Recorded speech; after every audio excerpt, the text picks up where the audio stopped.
네, 이제 이번 시간부터는 상가 건물 임대차 보호법에 대해서 살펴보겠습니다. 한번 길잡이를 볼게요. 이제 전체적으로 개관에서 뭐가 중요한지를 살펴볼 겁니다. 상가 건물 임대차 보호에는 항상 주택 임대차 보호법과 이제 연관돼서 이제 비교가 되거든요. 이제 우리 주택 임대차 보호법을 봤기 때문에 그거와 이제 비교하면서 이제 살펴보는데, 대항력과 우선 변제적 효력에 관한 규정이 있어요. 그리고 그 내용은 주택 임대차 보호법에서 살펴본 내용과 같습니다. 다만 대항요건에 있어서 주택 임대차 법에서는 2, 3이 전유신고지만 상가의 경우에는 주민등록 대신에 전유신고 대신에 사업자 등록을 신청을 요하고, 그리고 상가 건물 임대차 법은 주택이 아니라 상가인 점에서 다릅니다. 그리고 사업자 등록 신청 누구한테 한다? 세무서장, 관할 세무서장. 참고로 알아주십시오. 그런데 상가 건물 임대차법은 주택 임대차 보호법과 달리 환산 보증금이 이 개념도 아셔야 돼요. 이 환산 보증금은 보증금과 월차임 곱하기 100을 더한 금액이다. 그래서 환산, 차임을 보증금으로 환산했기 때문에 환산 보증금을 쓴 거예요.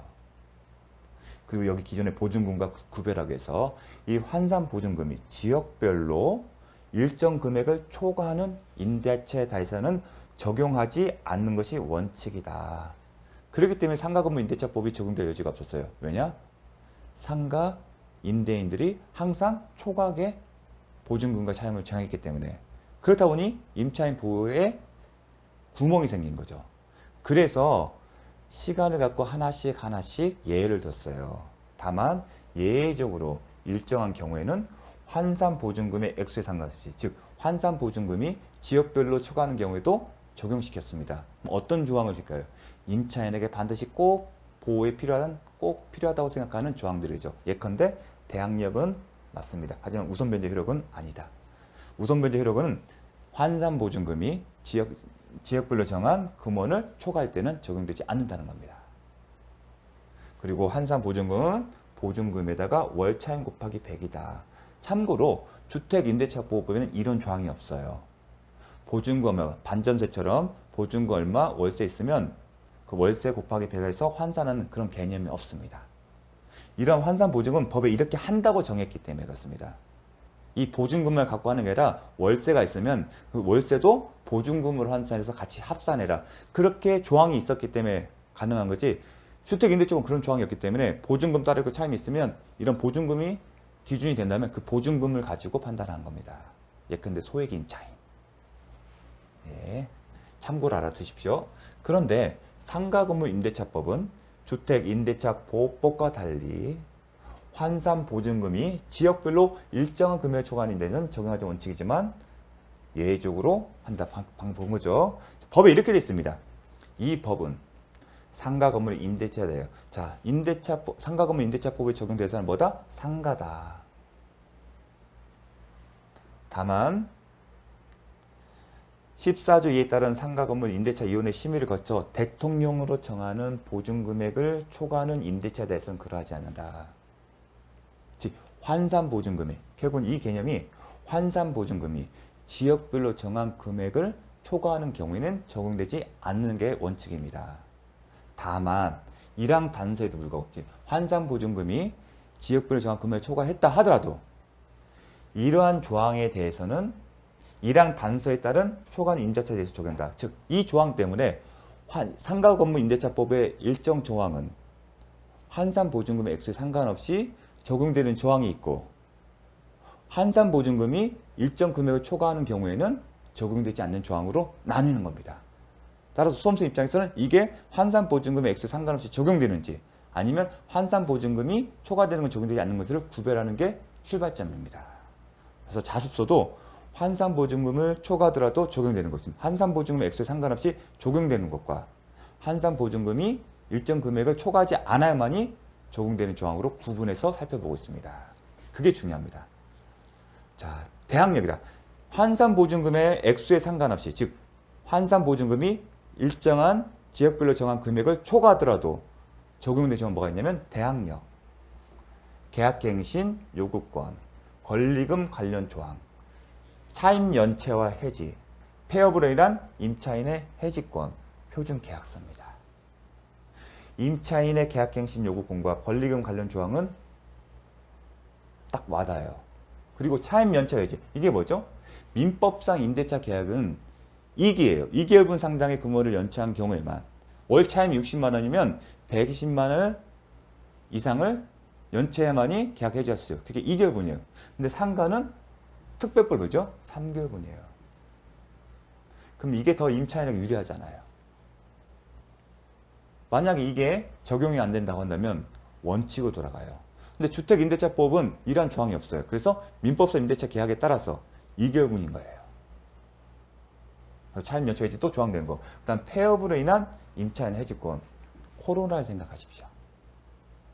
계약은 해지권이 있지 않으면 일방적으로 해지할 수 없어요. 근데 해지권은 합의에 의하거나 아니면 법이 정한 해지권을 행사할 수 있어요. 코로나 사태는 어느 누구도 예상 못했어요. 그러한 상황에서 임차인은 답은 영업을 그만두고 빨리 해지하고 싶었어요. 하지만 임대인 또한 이게 해지가 되면 후속 임차인을 구할 수가 없는 상태였어요. 공시 상태가 많기 때문에. 그래서 한동안 명동은 조용했어요. 그런 난리도 없었어요. 그래서 그런 경우를 대비해서 해지권 있고, 그 다음 표준계약서도. 이 표준계약서에도 적용된다는 게 좀 특이합니다. 그래서 이 조항들은 어떠한 방법이든 암기를 하셔야 합니다. 저 같은 경우는 이제 신문한 사람들은 중요한 조항이 딱 와요. 저는 그렇게 대항력과 우선변제 효력을 나눠요. 그 우선변제 효력과 관련된 것은 적용이 안 되고, 묵시적 갱신, 기간의 약정을 정하지 않는 경우, 그렇게 좀 나눕니다. 그건 제 방법이에요. 그래서 여러분 반드시 외웁니다. 그러면 환산보증금이 지역별 정하는데, 그럼 지역별 정한 게 어떻게 된다? 서울은 9억. 그다음 수도권 가밀 억제권이요. 당연히 서울은 제하겠죠. 수도권이에요. 수도권은 경기도, 인천, 서울이에요. 그 중에 서울은 앞에 있었기 때문에 서울은 제한 거예요. 부산도 들어가네요. 광역시에 따른 가밀 억제된 지역과 제한다. 그럼 세종 5억 4천만 원, 기타 3억 7천만 원. 그런데 저는 시험은 어떻게 된다? 저는 어떻게 했냐면 9, 69, 54, 37. 시험은 9억을 초과하거나 9억을 넘는 경우는 환산보증금이 어떤 경우든 다 초과하는 거잖아요.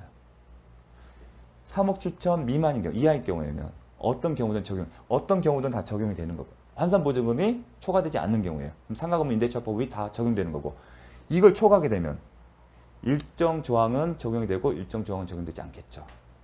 그럼 시험은 어디서 내고 싶겠어요? 이 초과하는 경우 내고 싶어요. 물론 6억 9천만 원 지역별로 정한 6억 9천만 원 초과하는 게 적용될 수 있는데, 그러려면 구체적으로 하나씩 나와야겠죠. 근데 아직까지 시험은 여기서는 안 나왔어요. 2분 나왔어요. 10억 이렇게. 그 다음에 부산이 6억 9천이라는 건 좀 안 좋겠죠. 딱 명시가 돼 있으니까. 이제 세종자특별 5억 4천만 원. 제가 수험생이라면 저는 부산 6구. 여기 하나씩 낼 거예요. 부산. 서울, 부산, 세종. 이렇게만 외울 것 같습니다. 세종시가 한번 나오긴 나왔어요. 서울, 부산, 세종. 요 정도는 외울 수 있잖아요. 자, 팁. 상가 임대차 사례는 무조건 보증금을 확인한다. 그리고 환산해야겠죠. 보증금과 월차임. 예컨대 보증금이 6억이고 월차임 100만 원이다. 100만 원 곱하기 100억을 하면 1억이 돼요. 1억과 6억을 합치면 7억이다. 이 7억을 가지고 판단을 한다는 겁니다. 정말 중요합니다. 이에 수험생의 입장에서는 환산보증금의 액수에 상관없이 적용되는 종합과 환산보증금이 지역별로 일정한 금액을 초과하는 경우에는 적용되지 않는 조항을 구별하여 반드시 기억할 필요가 있다. 정말 중요합니다. 액수에 상관없이 적용하는 거다. 대항력, 임차인의 계약갱신 요건 행사와 관련된 조항, 아니면 권리금, 해수기회 보장과 관련된 조항, 차임 연체와 해지, 폐업으로 인한 해지, 표준계약서. 이렇게 달달 외우셔야 합니다. 한편 상가 건물 임대차에서는 주택 임대차와 달리 대항력과 우선변제 효력이 크게 논의되지 않습니다. 왜냐하면 분쟁할 소지가 있는 임대차 계약의 대부분은 환산보증금이 지역별로 일정한 금액을 초과하는 경우입니다. 그래서 임차인 보존의 핵심인 우선변제적 효력 규정이 적용되지 않고, 즉 보호의 필요성이 있는 지역들은 대부분 환산보증금액이 지역별로 정한 금액을 초과해요. 그래서 상가건물 임대차법에 따른 우선변제 효력이 인정이 안 돼요. 그렇다 보니 상가 임차인은 이에 대한 대비적으로 전세권 등기를 요구할 수밖에 없고 상가 임대는 이에 협조하는 것이 거래 가능합니다. 즉 상가의 경우는 그래서 전세권 등기가 많은 겁니다. 그럼 전세권 등기되면 대항력도 논할 필요가 없죠. 전세권은 뭐가 됩니까? 결국 전세권 등기를 마친 상가주는 물권인 전세권자의 지위에서 보호를 받습니다. 그럼 우리가 민법상 물권의 지위에서 보호를 받는 거예요. 그렇기 때문에 대항력과 우선변율이 크게 논의되지 않고 대항력과 우선변 효력도 어디서 나온다? 주택임대차법에서 출제되지 상가에서는 나오질 않아요. 또 주택의 경우는 경매의 경우와 양도된 경우가 또 구분되면서 우리 실제 생활에서도 많이 보잖아요. 그런 현실이 뭐냐면 상가에서는 보기 힘들어요. 수익성이 좋은 경우가 있으면 이렇게 경매 절차까지 오질 않거든요. 자, 시간이 있으면 좋을 텐데 여기까지 좀 하겠습니다. 자, 그러면 환산보증금의 액수와 상관없이 즉 환산보증금이 지역별로 정한 일정 금액을 초과하더라도 적용되는 조항이 뭔지를 하나씩 보겠습니다. 살펴봤습니다. 먼저 대항력. 대항력은 건물의 인도와 주택임대주는 주택의 인도죠. 그 다음에 사업자 등록 신청하게 되면 인도와 사업자 등록 신청을 다 갖춘 그 다음날부터 대항력을 취득하고 대항력을 취득한 이후에 상가 임대차 목적물의 소유자가 바뀌면 새로운 소유자는 뭐다? 임대인 지위를 당연 승계한다. 여기까지 이제 주택임대차법과 내용과 똑같아요. 환산보증금 액수와 상관없이 적용된다. 자, 임차인 가입비 2개월분의 차임은 2개월분의 차임을 연체하던 중 매매로 건물의 소유자가 임대인 을에서 병으로 바뀌는 새로운 소유자다. 새로운 소유자다. 특별한 사정하는 연체 차임은 을에게 지급해야 한다. 갑자기 이게 무슨 얘기일까요? 연체 차임은 누구에게? 기존의 임대인에게 지급해야 한다. 자, 이 지문을 보고 나서면 딱 뭐가 떠오르십니까? 딱 이 지문 놓고 본다면 이게 뭔가 싶을 거예요. 일단은 서울 소재 9억 원이 서울 소재인데 9억 원을 초과하는 임대차 보증금이 환산보증금이 뭐 10억 그렇게 되는 거예요. 아, 환산보증금이 지역별로 정한 금원을 초과한 경우입니다. 그러면 적용된 조항이 있고 없다 그 생각하죠. 먼저 임대인이 소유자가 을에서 병으로 바뀌었잖아요. 그럼 생각하는 게 대항력을 생각하셔야 돼요. 뭐죠? 임대인의 지위를 승계하는지 여부. 그럼 대항력이 있어야만이 임대인의 지위를 승계하는 건데 대항력권을 갖춘 경우거든요. 그런데 환산보증금의 액수 상관없이 대항력은 적용돼요. 따라서 대항력을 취득한 이후에 소유자가 을에서 병으로 받기 때문에 대항력이 있는 것이고 그 얘기는 임대인의 지위가 임대인이 바뀌는 거죠. 즉 새로운 소유자는 병이 기존 임대 지위를 승계하는 거예요. 그럼 임대차 계약은 누가 된다? 병과 갑 사이 문제예요. 그런데 연체 차임은 당연 승계가 됐죠. 대항력이 인정이 되고 그러면 임대인이 기존의 을로부터 종전 임대인이 되는 거고 이 사람 새로운 임대예요. 그럼 이 사람이 이제 새롭게 임대인이 됐어요. 하지만 연체 차임 누구한테? 을에게 준대요. 이게 무슨 말일까? 뭘 물어본지 생각을 하셔야 합니다. 임대차 계약 당사자가 을에서 병으로 바뀌었으면 차임과 관련되는 거니까 병에게 줘야 하는 거 아닐까 싶은데 어떤 차임이죠? 연체 차임이잖아요. 우리가 배웠죠? 연체된 차임은 비록 이러한 원리에 따라 상가건물 임대차법에 따라 대항력에 의해서 당연 승계에 따라 임대인 지위가 바뀌다 하더라도 원칙적으로 연체된 차임은 누구한테 준다? 을에게 준다. 근데 을이 아닌 병에게 주려면 특별한 사정이 있었는데 어떤 거죠? 연체된 차임 채권을 을이 병에게 채권 양도를 했을 때만 하죠. 그 특별한 사정은 채권 양도 양수 계약이 연체된 차임 채권에 대한 양도 양수 계약이 없으면 연체된 차임은 비록 이러한 병이 기존의 임대인을 승계한 사실이 있다 하더라도 연체 차임은 여전히 을이 갖는다는 거예요. 을이 이 권리를 행사하게 되면 갑은 을에게 연체된 차임 채무를 지급할 의무가 있다면 그걸 묻는 겁니다. 이렇게 하니까 어렵습니다. 무슨 말인가 싶을 거예요. 그래서 요 하나씩 이게 대항력이 있으면 병이 당연히 승계한다. 그럼 이 사람이 임대인이요. 그러면 연체된 차임도 이 사람한테 주는 게 아닐까. 하지만 연체된 차임은 과거에 상가의 사용수의 대가이기 때문에 그 사용수가 누구한테 기속되죠? 총존 임대인한테 가야죠. 종전 임대인이 아닌 새로운 임대인에게 연체된 차임채권을 넘기려면 뭘 해야 한다? 채권 양도 양수 계약을 하고 통지를 해야 돼요. 그래서 특별한 사정이란 그런 얘기죠. 그런 사정이 없으면 이 대가는, 과거의 대가는 여전히 기존의 임대인에게 취득한다. 다만 을이 연체된 차임채권을 갖고 있는 상태에서 갑이 지급하지 않고 있어요. 그러다가 이 계약이, 병과 갑 사이 임대차 계약이 끝났어요. 그럴 때는 이 연체된 차임채권액도 채권액도 공제된다. 보증금에서, 채무에서. 그거 기억나시죠? 그것도 함께 기억을 해주십시오. 자, 임차인의 계약갱신 요구권. 자, 패턴은 비슷해요. 임차인의 계약갱신 요구권. 주택임대차법. 주택임대차법이 어디서 나왔다? 상가건물 임대차법에서 나온 거예요. 다만 차이점은 주택임대차법은 임대차 계약 종료 6개월 전부터 2개월이었는데 상가건물 임대차법은 1개월이에요. 즉 계약갱신 요구권 행사를 더 늘려주는 거예요. 임차, 상가임차에서 보호하기 위해서요. 결국은 이게 1개월 됐다. 2개월 아닌 2개월의 얘기는 결국은 주택임대차법과 비교했을 때 상가임차인이 계약갱신 요구권을 행사할 수 있는 기간을 더 준 거예요. 그런 차이가 있어요. 그리고 주택임대차법은 1회 횟수로 제한이 있지만 이거는 10년이라는 거. 자, 환산보증금에서 예컨대 서울인데 9억 원 초과해서 10억일게요. 아, 그러면 환산보증금 초과됐다. 이렇게 나옵니다.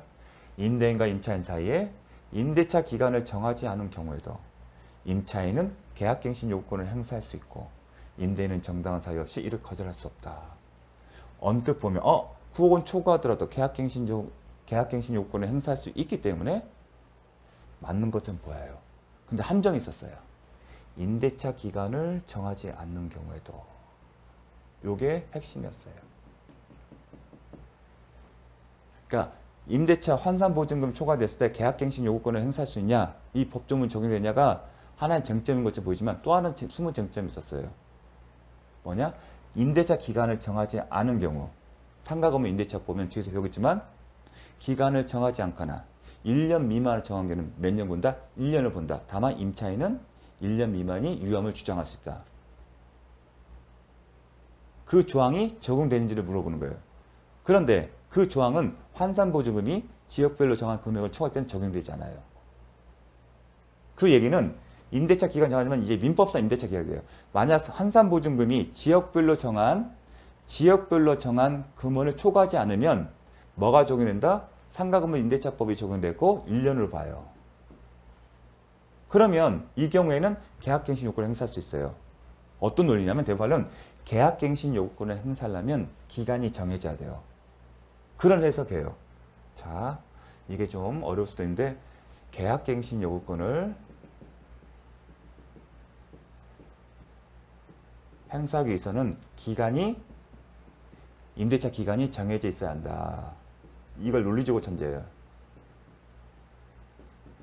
왜냐하면 법문에는 계약기간 종료일이 기간 종료일이래요. 기간 종료일 1개월 전부터 6개월 사이에 이 기간 내에 계약갱신 요구권을 행사해야만이 하고 임대인이 정당한 사유 없이 거절하지 않아야만이 이 기간 내에 이루어져야만이 적법하게 계약갱신 요구권을 행사한 것을 보고 효과가 발생하는 거지. 만약에 이 기간을 벗어나 이 시점이나 아니 이 시점에 계약갱신 요구권을 행사하면 인정된다. 인정이 안 돼요. 그러면 계약기간 종료 1개월부터 6개월 하려면 기간이 정해져 있어야 한다는 거예요. 당연히 논리적으로. 맞는 말이죠. 그러면 기간 종료일점에 있어야 그 기간 종료일 전부터 6개월부터 1개월 전까지 계약 이런 표현이 나올 거 아니겠습니까? 근데 기간이 정함이 없으면요. 이걸 못 하잖아요. 언제든 종료일을 못 잡잖아요. 그러니까 기간이 정해진 경우에만 행사할 수 있다는 논리가 이제 밑바탕까지 했어요. 이해되시겠죠? 계약갱신 중 상가 건물 임대차법상 계약갱신 요구권은 뭐다? 기간이 정해져 있으므로 경우에만 적용된다. 근데 기간이 정함이 없는 경우에는 뭐야? 정하지 않는다. 그 논리가 이제 밑바탕에 깔려 있는 겁니다. 왜냐하면 기간 종료일로부터 6개월 전부터 1개월 사이에 계약갱신 요건을 행사하고 이 기간 내에 정당한 사유로 거절하지 못한 경우에만 갱신의 효과가 발생하기 때문에, 따라서 이런 기간을 정할 수 없는, 기간이 임대차 계약이 정함이 없는 경우에는 적용할 수 없는 거예요.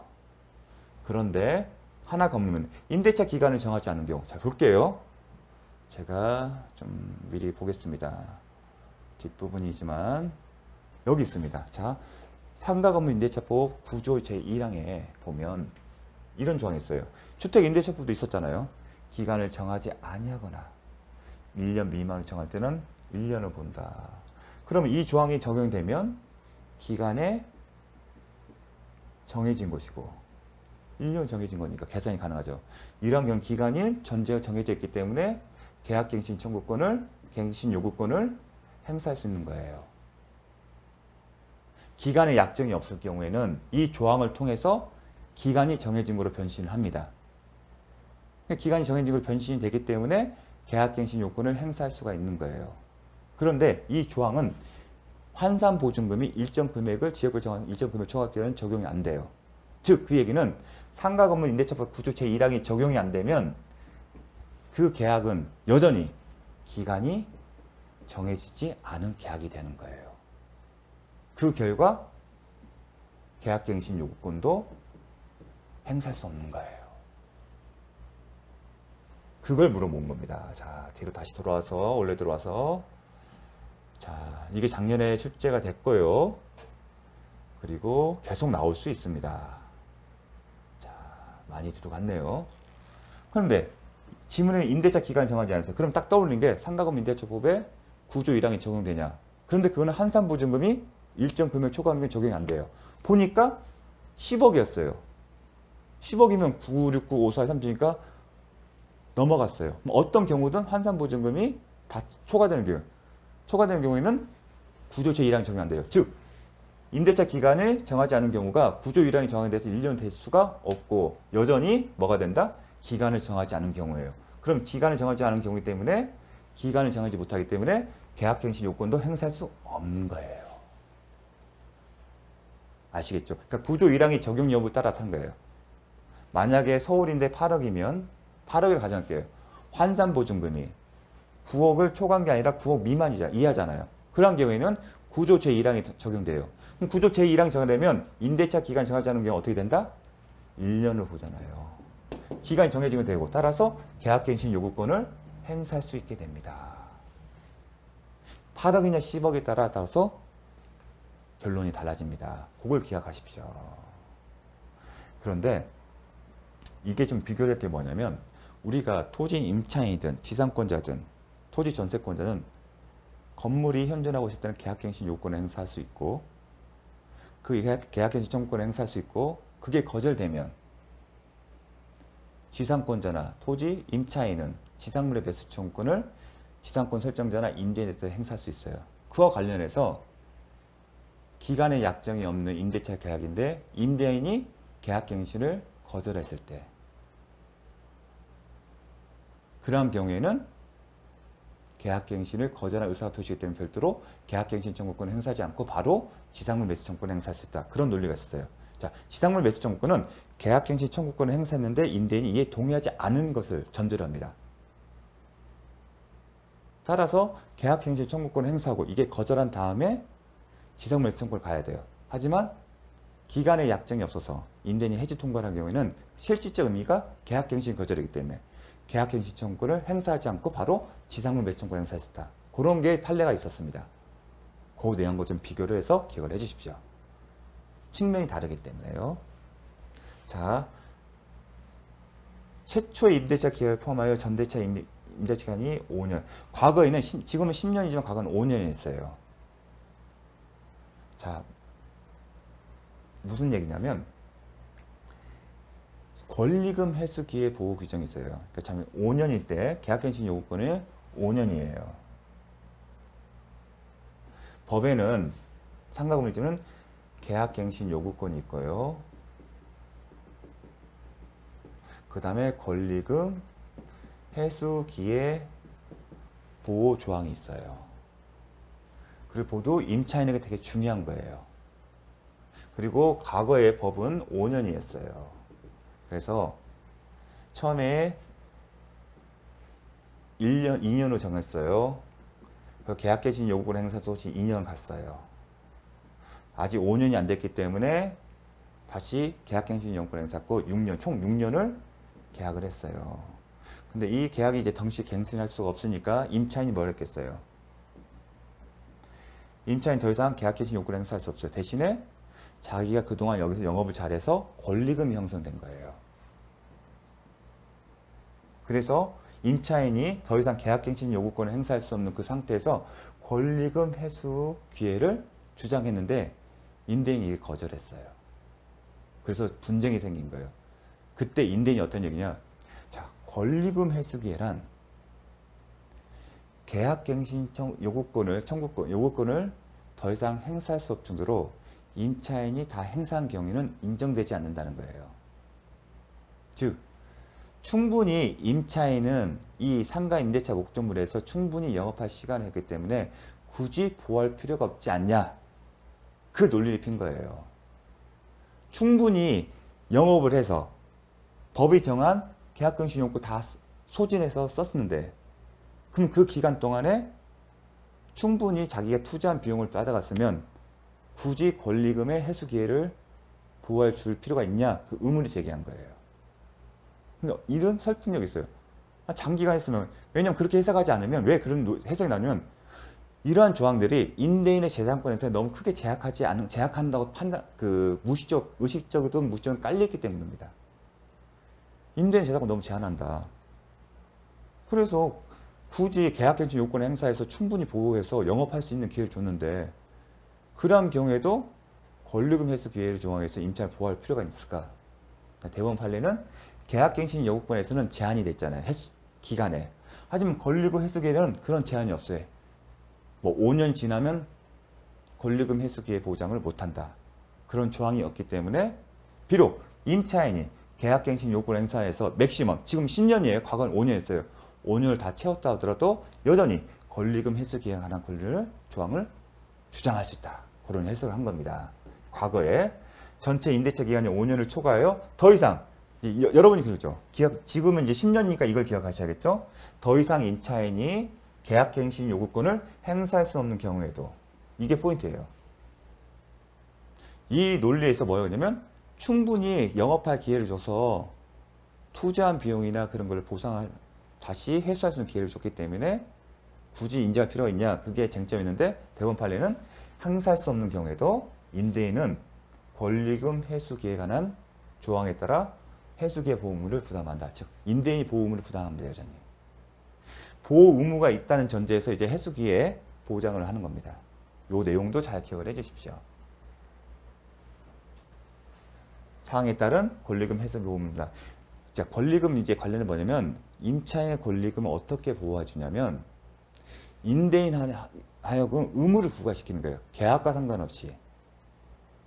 임대인은 임차인의 권리금 회수기회 보호 의무, 채무를 부담시켜요. 법정으로. 그리고 이런 채무를 정당한 사유 없이 위반할 때는 임차인이 임대인에게 손해배상 청구를 하는 것으로서 권리금 회수 기회를 보호하는 거예요. 이 권리금은 임대인 직접 주는 게 아니라 새로운 임차인이 기존에 있는 임차인한테 주는 거예요. 그래서 권리금을 이런 새로운 임차인으로부터 회수하는 보호를 하게 되려면 항상 임대인이 관건이에요. 왜냐하면 새로운 임차인은 왜 권리금을 줍니까? 어떤 상황이 조건이 충돌돼요. 임대인과 임대차 계약이 체결되는 전제에서 권리금을 주는 거예요. 그 말은 임대인이 노하면 권리금을 못 받아요. 그럼 그러한 상황에서 어떻게 보여줄까? 보호 의무를 부담해요. 그래서 정당한 사유 없이 이를 위반하는 경우에는 임차인이 임대인을 상대로 해서 손해배상 청구를 함으로써 권리금 회수기회, 즉 새로운 임차인으로부터 권리금을 받을 수 있는 기회를 잃어버리는 그 손해를 보상하도록 구조합니다. 그래서 보호 의무를 부담한다. 그래서 이러한 경우라도 보호 의무는 여전히 있다는 겁니다. 자, 중요합니다. 자, 잠시 쉬었다 하도록 하겠습니다.